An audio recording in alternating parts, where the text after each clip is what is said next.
WakeWood is one of the elite commercial law sets in the UK. We get some of the best work as a result of it. It is very interesting, high-end, cutting-edge work that we do here. We have a very broad spectrum of work in Chambers, so we have a lot of commercial fraud, we have a lot of financial work. We do all forms of contract and commercial work, very much more on the international level than on the domestic level. We do an awful lot of international arbitrations as counsel, as well as arbitrators. I think we're quite a young, dynamic set.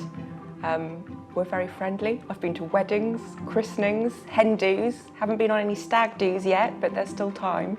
We regard ourselves very much as a family of individuals. We are individuals, we're each self-employed, but we're very much an integrated family. When I arrived through the door here, I immediately felt at home because the working atmosphere was a relaxed one where people could have a joke together, have fun. Everyone takes their work very seriously here, but definitely not themselves seriously. I would say that we're quite quirky people. I would like to think we're quite resourceful people. I'd also like to think that we have a lot of fun, but people are also able to work independently and have a lot of stamina and are able really to crunch cases in a practical way. I just fell in love with the history of this Chambers and the people that had come through it.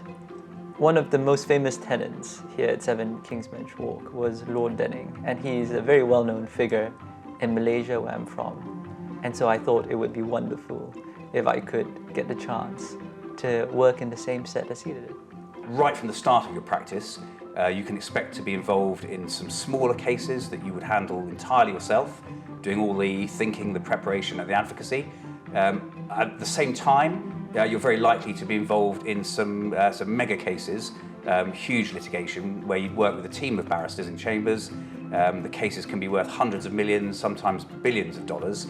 I practice across all areas of commercial law, and that encompasses everything from aeroplanes to insurance contracts to financial services, so things like banks, auditors, accountancy firms, solicitors firms, commercial disputes, but also in particular shipping. That's one of my own great interests. What I like most about this job is the privilege that it presents. It's intellectually demanding, and you get exposed to some of the most experienced professionals in other spheres, to be able to learn from them, cross-examine their colleagues.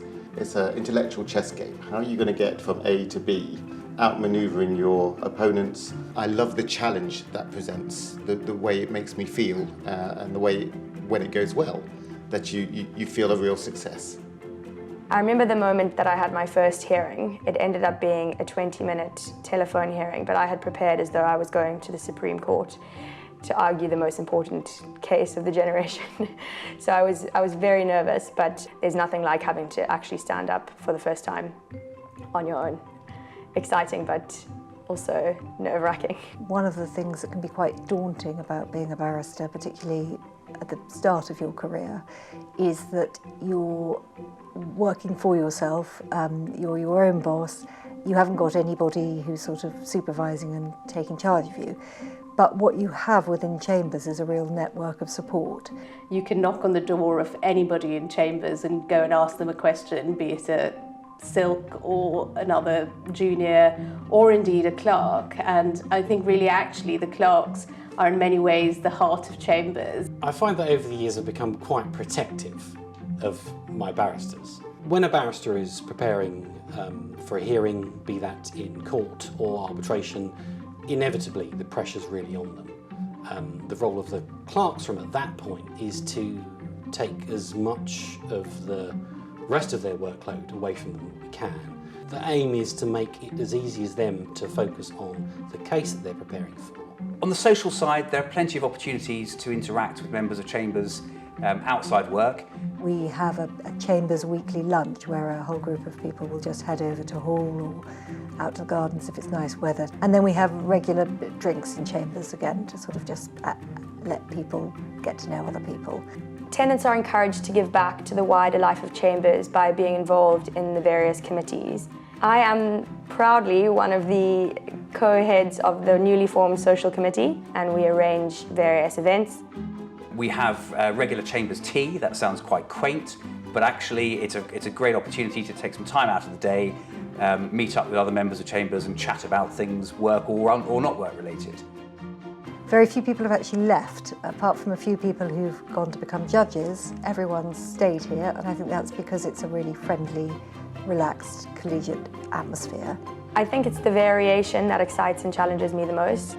Each case is unique, and I think that the fact that no 2 days are the same means that this job is really never boring.